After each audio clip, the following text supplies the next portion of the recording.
Bonjour, Paul de la Panouse. Je suis la 15e génération de la famille animatrice historique du château de Thoiry. Mes enfants sont la 16e génération, 3 en ligne indirecte et 13 en ligne directe. Et le seigneur de Thoiry en 1600, c'est par 7 lignées différentes, du fait des mariages entre cousins, que j'en suis le descendant. Donc nous sommes très enracinés, mes enfants et moi, dans cette maison. Et nous y sommes, on y sait qu'on est d'une manière transitoire. Et à mon âge, je sais que les arbres que je plante, je ne les verrai jamais adultes. Et tout vous apprend ici que nous sommes mortels, y compris d'ailleurs le monument. Un jour, Thoiry sera un tas de cailloux, mais un maximum d'hommes, de visiteurs auront découvert l'histoire, la beauté des meubles et la beauté des jardins. Eh bien, voilà, ça aura rempli son rôle.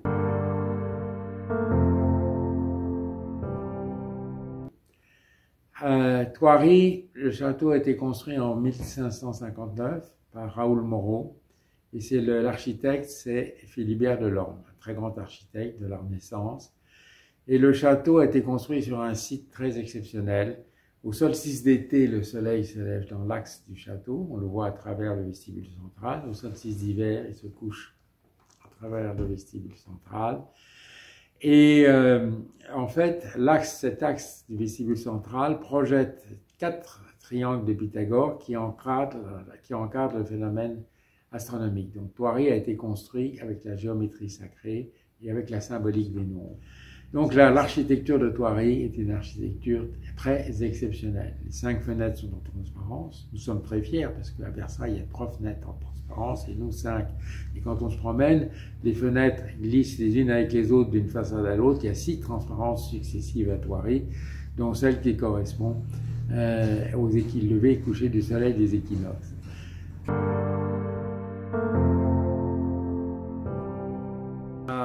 Deux que l'on aime beaucoup, parce qu'on les connaît bien, c'est Charles de Machaut, le fils des ministres des Finances et garde des Sceaux de Louis XV, et qui a épousé l'héritière de Thoiry, Angélique de Bausson. Leur portrait est par Roselyne. Le lit à baldaquin dans la chambre angélique, c'est le lit où est née Angélique, c'est le lit qui a protégé ses amours, c'est le lit où elle est morte. Comme tous les lits de la maison, plusieurs générations ont eu des moments essentiels de leur vie. Et donc, Angélique et Charles se sont écrits 1500 lettres d'amour, 4 pages de tendresse, dans lesquelles ils s'appellent Mon petit chat. Ils se sont mariés en 1773, c'est le jeune Louis XVI. Et elle est morte 40 ans plus tard, en 1813. Ils ont traversé les épreuves de la Révolution, ils étaient dans les prisons révolutionnaires. Ils ont été sauvés par le fait que Robespierre a été guillotiné avant eux. Et la population du village a protégé le château contre les troupes révolutionnaires. Le maire de Thoiry disant, si on veut brûler le château, c'est nous qui le ferons. Et donc, ils ont sauvé le château. Pour revenir à Charles et Angélique, ils s'appellent Mon petit chat, ils parlent de leur petit château. Ils en auront 5, un qui mourra à 18 ans. Et ces pages de tendresse sont remarquables. Il y a une lettre dans laquelle il écrit lui-même est officier, il a un régiment, donc il est sur la frontière de l'Est. Et il écrit à sa femme, oh, Angélique, si je pouvais voir, je regarde le miroir, et si je pouvais voir ta jolie figure y apparaître et que nous puissions converser, ça serait tellement extraordinaire. Il imaginait Skype. Et s'il avait eu Skype, on n'aurait pas eu la correspondance. Et elle meurt en 1813, donc c'est le moment de la première chute de Napoléon. Et lui va vivre jusqu'à 1830, encore 17 ans.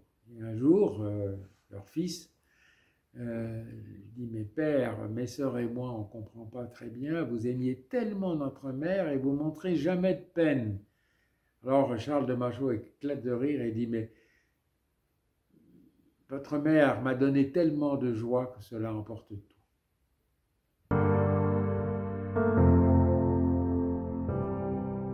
Il y a eu aussi Angélique de Marescot, la grand-mère d'Angélique de Bausson, qui, dans le Salon Blanc, est représentée par deux portraits. Un, elle est représentée en costume de moine, et l'autre, elle est représentée en Vénus, déesse de l'amour. C'est un peu compliqué. Mais elle n'était pas du tout schizophrène. C'était une femme d'une très forte personnalité. On l'appelait la veuve Bontemps. Elle a eu 3 maris qu'elle a rendus très heureux. Ils sont morts, les deux premiers. Elle a survécu aux 3, mais elle les a rendus très heureux. Elle était héritière de Thoiry. C'est elle qui a redécoré le château en 1740, qui a fait faire les jardins à la française par Dégout, l'arrière-petit-neveu de Lenôtre, qui a également fait les jardins des châteaux de Champs en Île-de-France.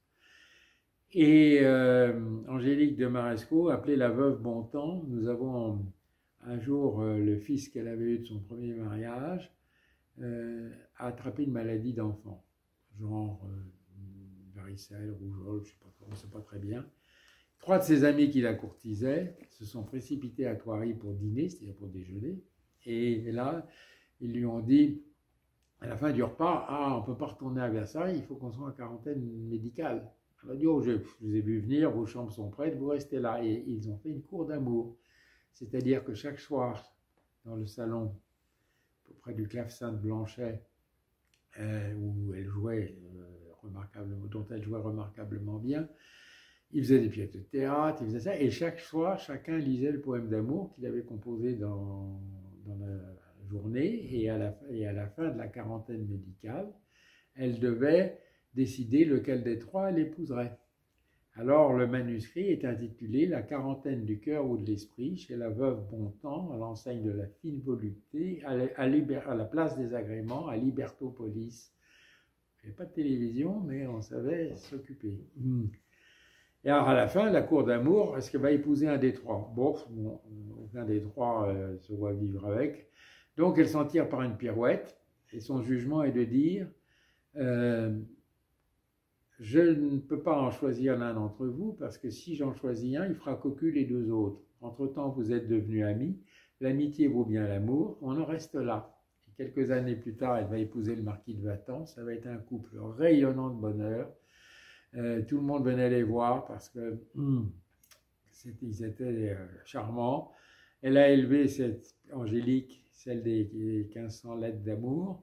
Donc il y avait une atmosphère extrêmement heureuse sur le plan affectif dans cette maison, toute cette période-là, grâce aux 2 Angéliques, Angélique de Marescot et sa petite fille, ensuite Angélique de Baussan.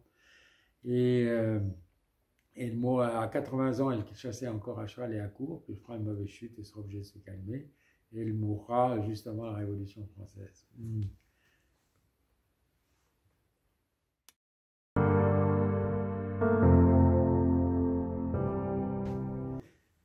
Alors, j'ai le plaisir d'être assis sur un fauteuil de Cresson, lourd de Gênes, bois doré, c'est un des beaux meubles de Thoiry. Alors, dans un château habité, le mobilier qui nous entoure garde la fonction domestique pour laquelle il avait été créé. On mange dans des assiettes, les mêmes assiettes que les ancêtres qui nous regardent ici. Les lits servent pour dormir. Et les objets gardent cette fonction domestique qu'ils perdent dans un musée. Dans un musée, ils gardent la fonction esthétique, mais ils perdent à la fois la fonction et aussi la mémoire. Ici, on sait non seulement qui a préparé le repas, le cuisinier, on a le nom de cuisinier, on a les invités qui sont venus, et cela continue. Et c'est très important. Breteuil, Thoiry sont des maisons qui sont restées dans les mains des familles et où tous les objets ont pleinement leur rôle non seulement de décoration, mais de service pour embellir la vie quotidienne. Alors ici, à Thoiry, il y a eu des hôtes illustres. Nous avons Henri IV qui est derrière moi. Henri IV, il y chasse le lion. Quand j'ai créé le parc à Lyon à Thoiry, 1 an après, j'ai trouvé dans les greniers cette tapisserie où on voit le Henri IV chasser le lion. Alors la technique de chasse, c'est jeter une couverture plombée sur la tête du lion et essayer pendant le court moment où le lion est immobilisé, d'essayer de le tuer à l'épée. Ça rejoint les Maasai avec un qui se met avec le bouclier, le lion lui saute dessus, et l'autre essaye de tuer le lion avec la sagaie pendant ce temps-là. Si on rate dans les deux cas, c'était ennuyeux. Mais c'est comme dans l'armée, quand il y a des tirs à balles réelles et qu'on s'entraîne, bon, ça faisait partie du risque pour les officiers qui faisaient partie de la cour du roi. Le roi est au milieu, il y a un lion qui a sauté sur la croupe du cheval, qui le mord au bras, ça a été inventé. Le reste est parfaitement exact. Et dans le 4e arrondissement, il y a la rue de l'Hôtel des Lions, c'est là où Louis XI avait ses lions. Le roi Henri II d'Angleterre, en 1100, chassait les lions dans la forêt de Woodstock. Henri IV est le dernier roi qui a chassé les lions dans les forêts françaises. Il les faisait venir d'Afrique du Nord. Donc il se trouve que pour sauver le château, le château est un vaisseau à voyager dans le temps avec 400 000 pièces d'archives. Et pour sauver le château, j'ai mis des animaux. Les animaux sauvages ont sauvé le château, mais le vaisseau, parce qu'un château c'est un vaisseau à voyager dans le temps, et ma famille est pilote. Mais c'est devenu une arche de Noé contemporaine parce qu'on reproduit 300 des espèces en voie de disparition. Donc cette vocation de Thoiry est extrêmement moderne.